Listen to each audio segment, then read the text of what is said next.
क्या कुछ रिपोर्ट में जो है खुलासा हुआ है? ये जो मिडल बाज़ार में एक इंसिडेंट ब्लास्ट की रिपोर्ट हुई थी, उसकी इन्वेस्टिगेशन के लिए हमने एक स्पेशल इन्वेस्टिगेशन टीम कॉन्स्टिट्यूट की थी। उस टीम में हमारे जो मेन इन्वेस्टिगेटर्स हैं, जो डीएसपी हेडक्वार्टर और एडिशनल एसपी जो हमारे हेडक्वार्टर हैं, इसके अतिरिक्त जो है हमने फॉरेंसिक एक्सपर्ट भी हमारी इस इन्वेस्टिगेशन टीम का इम्पॉर्टेंट पार्ट रहे। जब ये इंसिडेंट हुआ था उसके इमीडिएटली बाद ही हमने इसमें फॉरेंसिक एक्सपर्ट्स को इनवाइट किया था वो स्पॉट विज़िट करने के लिए, और उसके बाद भी वो लगातार हमारी इन्वेस्टिगेशन में शामिल रहे और हमें अपना जो एक्सपर्ट जो उनका ओपिनियन रहता है और गाइडेंस रहती है, उस दिशा में हम इन्वेस्टिगेशन कर रहे थे। तो अभी फॉरेंसिक एक्सपर्ट की जो हमारी स्टेट फॉरेंसिक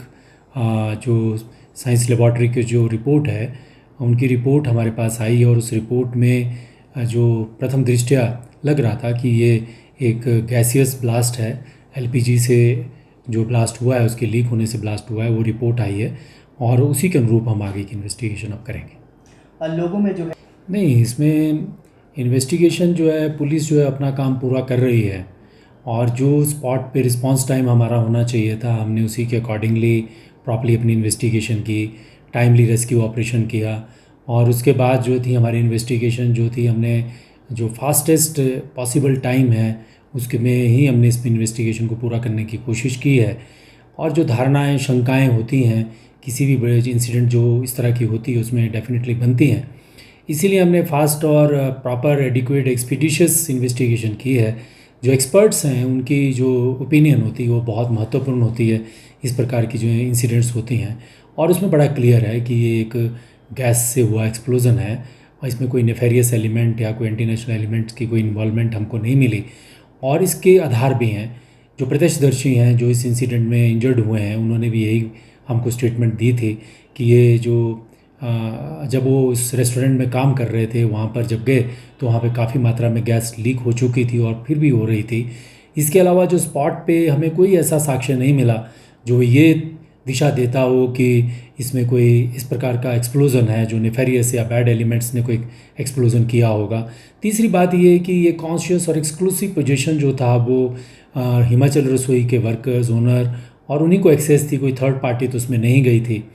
और ये सारी चीज़ें क्यूमुलेटिवली यही सुजेस्ट कर रही थी कि गैस लीक होने से ही हुआ है।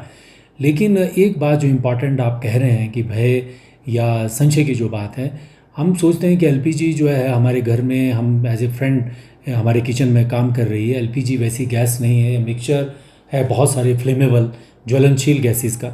और ये बहुत डेंजरस स्थिति ले लेती है जब अगर ये लीक होती है या सिलेंडर में आग कैच हो जाती है। तो उस परिस्थिति से हम सबको सावधानी बरतनी चाहिए, बचाव अपना रखना चाहिए।